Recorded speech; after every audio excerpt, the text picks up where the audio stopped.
진짜 연극 각본이 높았구라고 느낀 게 신앙에 대해서 타협이 없으신 진짜 제대로 된 분이 쓰신 거의 실명을 거론하거든요. 옥스 파기에요 구원파 교주야. 지금 살아있어. 똘만이라고 하는데 신천지 교주분이잖아. 어머니 하나님이 나오는데 하나님의 교회 교주분이거든. 근데 이 세 교주가 여러분 지금 다 살아있습니다. 그러니까 이거 나는 좀 걱정도 되더라고. 사이비한테 테러 당하는 거 아닌가 뮤지컬.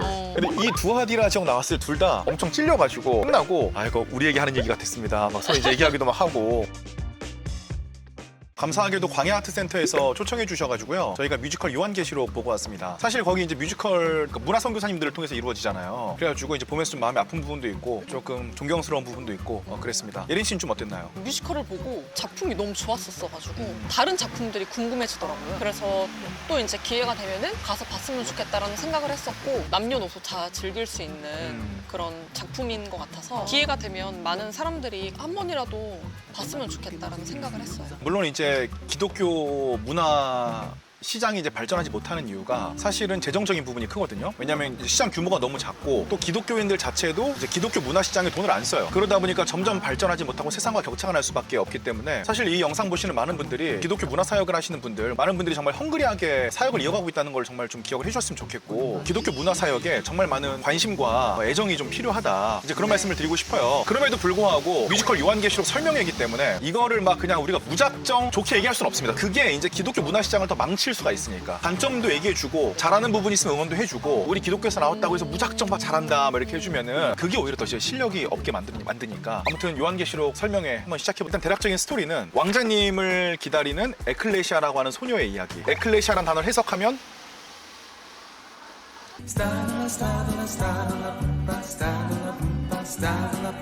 에클레시아라는 소녀는 교회를 상징하는 거고 그 다음에 왕자님은 예수님을 상징하는 거고 이 예수님이 언제 오실지 모르기 때문에 이 에클레시아가 여러 가지 세상에서 고난을 겪습니다. 막 도시에 돌아다닐 때마다 여러 가지 유혹과 궁핍과 그 교회의 모습을 적나라하게 보여주면서 세상을 기다리면서 우리에게 진짜 본질이 뭔가 우리가 어떤 유혹이 있는가 이런 걸 좀 가르쳐 주는 거죠.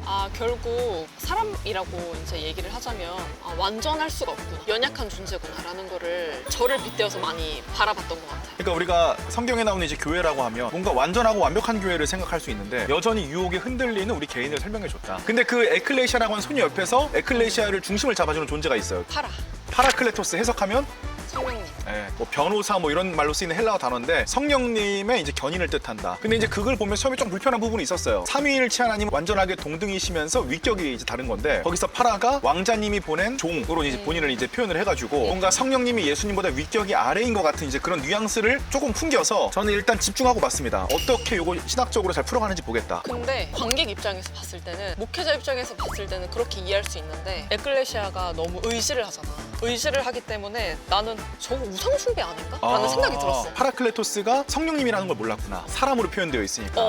그래서 그냥 1차원적으로 그냥 사람이 그냥 무대에서 봤을 때는 그렇게 바라볼 수도 있을 것 같아요. 결론은 이제 에클레시아 직업이 과일 장수인데 과일 리어카를 들고 여러 도시를 이제 돌아다니는 거거든요. 그 옆에 붙어서 에클레시아를 계속 도와주는 한 사람이 나오는데 인간으로 표현은 됐지만 성령님이다. 성화의 과정을 갈 능력이 없는 인간을 확정적 성화로 이끄는 그 성령님의 역할을 너무 잘 수행해주고 있다. 그래서 여러분 그 불편함 없이 좀 보셔도 괜찮을 것 같다. 그런 말씀을 드려봅니다. 이야기 구성은 옴니버스식으로 이루어져 있어요. 7개 도시를 돌아다니면서 비본질적인 것과 싸우는 유혹도 받는 이제 그런 내용인데 뭐 기억나는 도시 있나요? 기억나는 도시는 빌라델피아. 빌라델피아 어떤 도시였나요? 동성애자 커플의 결혼 케이크를 주문하는 거부한 잭 필립스에 관련된 사건인데, 그러니까 사실 빌라델피아란 도시와 동성애가 이제 관련은 없습니다. 이제 이게 요한계시록 2장에 3장에 등장하는 소아시아의 7교회에 보내는 편지를 가지고 이제 모티브를 따서 제작을 한 건데 사실 빌라델피아라고 하는 당시 도시에 동성애가 판쳤다는 성경적 기록은 없어요. 근데 이제 뭐가 있냐면 요한계시록 3장에 보면 예수님께서 빌라델피아에게 네가 인내의 말씀을 지켰다. 아마 이 구절을 좀 따온 것 같아. 그래서 2012년에 이제 미국 콜로라도주에서 있었던 제빵사 잭 필립스가 동성애 커플의 어떤 결혼 케이크 부탁을 종교적 이유로 가지고 이제 거부해서 이걸 장장 재판을 6년을 합니다. 근데 결국 대법원은 잭 필립스의 손을 들어줘요. 어떤 종교적 가치와 역차별에 대해서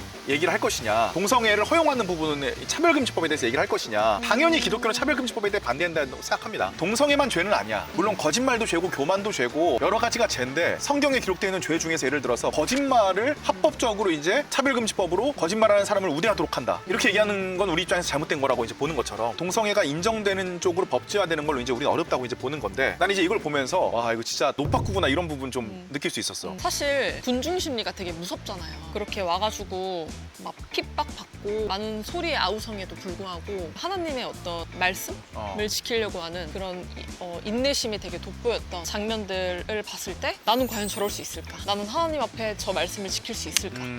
이런 생각도 되게 많이 했었고 나는 에클레시아가 되게 연약한 존재임에도 불구하고 상처와 아픔 과정 중에서도 하나님을 붙들려고 했던 그런 과정들, 성화의 과정들이 너무나 잘 보여져가지고 되게 감동적이었던 것 같아요. 그 외에도 이제 7가지 도시를 계속 도는 건데 첫 번째 도시가 이제 에베소라는 도시란 말이에요. 근데 이제 에베소 사람들이 다 탐정복을 입고 돋보기를 엄청 큰 걸 다 막 들고 있어. 그래서 막 사람들이 오면 확인해. 근데 이제 이게 이제 요한계시록 2장에 보면은 예수께서 에베소 교회에 칭찬하시는 내용이 네가 이제 거짓된 자들을 분별해내고 자칭 사도라 칭하는 자들을 제거하고 내 수고와 인내와 헌신을 다 기억한다. 그러니까 신앙생활 엄청 열심히 했던 거지. 하지만 예수님께서 책망하시는 부분도 있었는데 네가 처음 사랑을 버렸다. 어떤 옳고 그름이 훨씬 더 중요하게 된 거야. 전 여러분 여기서 이제 한국 교회가 굉장히 중요한 메시지를 좀 받아야 된다고 생각합니다. 지금 한국 교회의 일부가 옳고 그름이 너무 중요해. 상대방을 위해서 인내하고 포용하고 허용하는 이제 이런 부분들보다는 옳고 그름을 정해놓고 내 편, 네 편을 나누고 이제 정죄하는 거에 지금 너무 익숙한 부분들이 많이 있다. 그러니까 이거는 이제 에베소 교회가 우리에게 주는 좀 교훈이다. 서머나라는 교회로 이제 이동을 하는데 네. 사실 폴리캅은 요한계시록에 나오는 사람은 아니에요. 전승에 따르면 사도 요한의 제자라고 알려져 있는데 이 사람이 사도 요한의 사후에 서머나 교회의 이제 감독, 그 당시 담임 목사님이지. 거기서 사역을 하다가 여러 가지 뭐 이제 교회론이라든가 기독론에 대한 그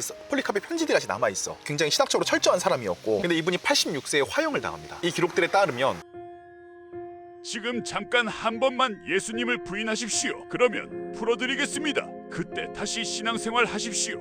지난 80여 년간 예수님께서 나를 단 한 번도 부인하지 않으셨는데 어찌 내가 예수님을 배신할 수 있습니까? 난 그러지 못합니다. 요한계시록 2장에 보니까 너의 환난과 궁핍을 알고 있다. 너는 10일 동안 환난을 당할 것인데 여기서 10일이라고 하는 게 완전수야. 환난을 당하는데 끝까지 견디는 자에게 생명의 멸류관을 주겠다. 내가 내 환난과 궁핍을 알거니와 실상은 내가 부유한 자니라. 자칭 유대인이라 하는 자들의 비방도 알거니와 실상은 유대인이 아니요 사탄의 회당이라. 너는 장차 받을 고난을 두려워하지 말라. 볼지어다 마귀가 장차 너희 가운데에서 몇 사람을 옥에 던져 시험을 받게 하리니 너희가 10일 동안 환난을 받으리라. 내가 죽도록 충성하라. 그리하면 내가 생명의 관을 내게 주리라. 세 번째 버가모 교회로 가는데 이 버가모 교회는 성경에 따르면 사탄의 권자가 있는 곳이고 안디바라는 사람이 순교한 곳인데 안디바가 나와가지고 이제 거기 이단 사람들이 나오잖아요. 누구였죠? 이게 진짜 연극 각본이 노파꾸라고 느낀 게 신앙에 대해서 타협이 없으신 진짜 제대로 된 분이 쓰신 거예요. 왜냐하면 이게 사실 거의 실명을 거론하거든요. 외국인 교포 같은 분이 나와서 제 이름이 옥스 팍이에요 막 이래. 이게 누구냐면 구원파 교주야. 지금 살아있어. 두 번째로는 똘만이라고 하는데 이분은 누가 봐도 이제 신천지 교주분이잖아. 그리고 세 번째로 어머니 하나님이 나오는데 하나님의 교회 교주분이거든. 근데 이 세 교주가 여러분 지금 다 살아있습니다. 그러니까 이거 나는 좀 걱정도 되더라고. 사이비한테 테러 당하는 거 아닌가 뮤지컬. 그러니까 진짜 각본 쓰신 분이 노파꾸였어. 그게 너무 좋았어. 안디바께서 얘기하는 게 진리는 배타적일 수밖에 없다. 왜 진리는 배타적일 수밖에 없죠? 참진짜의 이치 이자인데 참 이치 1 플러스 1은 2야. 진리에 가까운 거지 진리는 아니고. 근데 1 플러스 1을 3이라고 했는데 이거를 오답이라고 얘기를 해줘야지. 이거를 맞다고 얘기해 주시면 안 되잖아. 그럼 성경에서는 예수님만이 구원이라고 얘기를 하는데 다른 곳에도 구원이 있다라고 얘기하면 안 되잖아. 그러니까 배타적이지 당연히. 근데 이거를 이제 착각하시는 분들이 많을 수 있어요. 예수님 한 분만으로 구원받는 부분이 진리고 이거에 대해서 배타적이라는 얘기입니다. 근데 요즘에는 이거를 상대적인 영역으로 끌고 와서 자기들의 정치 사상, 자기들의 신념 체계, 어떤 신학적 그런 토대를 가지고 이게 절대적이고 이거에 반대하는 사람은 다 진리를 반대하는 사람들 얘기하는 사람이 너무 많아요. 본인의 자기의 의가 너무 많이 들어가 있는. 자기 생각을 진리라고 자꾸 착각을 하는 거야. 아니다. 진리는 예수님 믿고 구원받는 게 진리다. 이 진리의 영역에 있는 부분이 배타적이어야 되는 거고 상대적인 부분에 있어서는 이 진리가 구현되는 부분이기 때문에 훨씬 더 많은 고민이 필요하다. 아무튼 우리에게 이제 가장 큰 인사이트를 줬던 건 두아디라 도시였어요. 앙이라고 하는 디자이너. 여기서도 이제 빠꾸가 없구나. 우리나라의 가장 대표적인 디자이너 분이시고 그래서 이거를 뭐 이상하게 여기지 않으셨으면 좋겠고 그래서 이분이 막 이제 패션과 SNS를 가지고 에클레시아를 막 유혹해. 느낀 게 좀 있으시지 않았어요 여기서? 상당히 많았죠. 어떤 거 있었어요? 나를 너무 드러내는 보시잖아요. 어쨌든 하나님을 많이 드러내야 되는데 나를 많이 드러내는 모습을 에클레시아한테 봤었어가지고 좀 굉장히 많이 찔렸죠. 저 같은 경우도 이제 기독교 유튜버로서 영상 활동을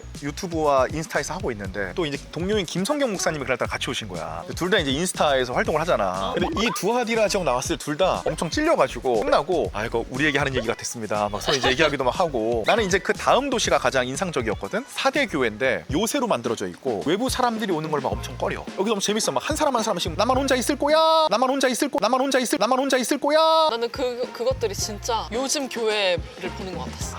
사람들이 이거를 많이 봤으면 좋겠다라는 생각이 거의 여기서도 많이 들었어. 너무 다 안정적인 거를 좋아하고 뒷말을 너무 많이 하고 교회에서 이제 많이 그런 일들이 이제 많이 일어나잖아요. 그래서 그거를 되게 잘 표현했어 너무. 그러니까 이제 교회가 너무 개토화돼 있다 보니까 고인물들끼리만 서 너무 친하고 새로운 사람들에 대해 배타적이고 근데 그게 또 이해는 가. 왜냐면 이제 고인물들도 너무 새로운 사람들이 왔다 갔다 쉽게 하는 거를 많이 보다 보니까 사랑을 줘도 자꾸 상처를 받고 떠나가고 너무 쉽게. 그러니까 새로운 사람들에게 더 이상 이제 마음을 열기가 쉽지 않아진 거지. 근데 이것도 좋은 교회 모습은 아니고 또 새로운 사람들도 교회에 오면 교회가 그 사람을 받아들일 수 있는 시간을 1, 2년 정도 줘서 천천히 적응을 해야 되는데 너무 빨리 또 적응을 하고 싶어 해. 여기서 또 문제가 발생을 하기도 하고. 살아남으려고 하다 보니까 다 그렇게 되는 거지. 마지막 도시인데 라오디기아 교회는 No problem. 아무 문제 없어. 그래서 이 도시에 들어오면 어떤 약을 먹어야 되는데 이 약 먹으면 아무런 문제가 없어져. 너무 평안해지고 이제 두려움도 사라지고 안정적이어지고. 근데 여기서도 이제 많은 사람들이 느꼈을 것 같아. 아, 내 모습이고 저런 모습. 그러니까 너무 풍요롭다 보니까 맞아. 너무 평안하다 보니까 맞아. 예수님이 필요가 없어지는 거야. 맞아. 근데 이제 라오디아 교회에서 왜 이렇게 표현을 했냐면 너희가 뜨겁지도 않고 차갑지도 않고 미지근하다. 그래서 이거를 이제 열정이 없는 신앙으로 오해하기가 쉬운데 그게 아니라 이 동네가 이제 물이 석회수였다 그래. 그러니까 미지근한 상태로는 먹을 수가 없어. 냄새가 나서. 그래서 차갑거나 뜨겁거나 둘 중에 하나를 해야 석회수를 먹을 수가 있는데 마치 너희가 그 먹을 수 없는 석회수와 같다. 그러니까 차가운 신앙이라고 나쁜 신앙은 아니다. 먹을 수 없는 신앙이 이제 나쁜 신앙이다. 이제 이런 거를 이제 말씀해 주시면서 너무 안정적이다 보니까 그러니까 이 뮤지컬을 보면서 느꼈던 거는 너무 많은 것들을 누리고 살았기 때문에 너무 당연해진 거야. 모든 것들이.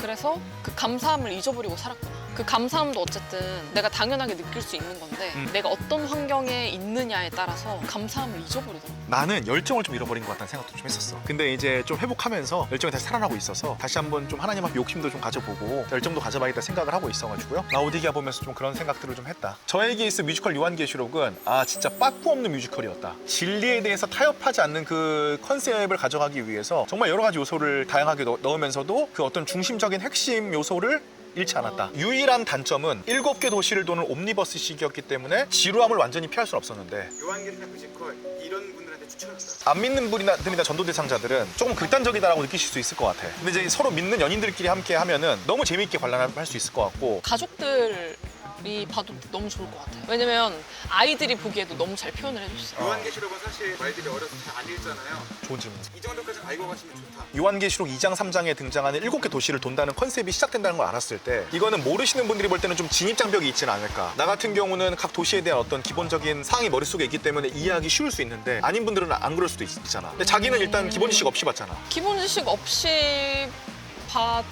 봐도 되게 재밌었어. 근데 중간에 조금 지루하긴 했지만 그 중간중간 어떤 개그 요소라든지 재밌는 요소가 포함이 되어 있기 때문에 봐도 괜찮을 것 같아. 그러니까 아마 내가 했던 생각을 어. 각본 연출가분들도 하셨던 것 같아. 원작을 모르고 봐도 재밌어야 이제 좋은 극이거든. 그래서 내 생각에는 나처럼 아마 기본 요한계시록에 대한 지식을 가지고 보시면 더 인사이트 있게 보실 수 있고 지식이 없이 보셔도 그냥 재밌게 어떤 하고자 하는 이야기를 다 즐길 수 있는 뮤지컬임은 분명하다. 그냥 이건 작품대로 보고 궁금하면 그때 요한계시록 보는 게 좋은 것 같아. 우리 영상을 찾아보면 되겠네. 제목에 겁먹지 마시고 진입장이 높지 않으니까 뭐 무서운 내용 아니니까 한번 잘 보고 오셔가지고 가족들끼리 연인끼리 대화 나누시면 어떨까 싶습니다. 교회 단체 방문도 환영입니다. 영상 시청해 감사드리고 전 다음 영상으로 돌아오도록 하겠습니다.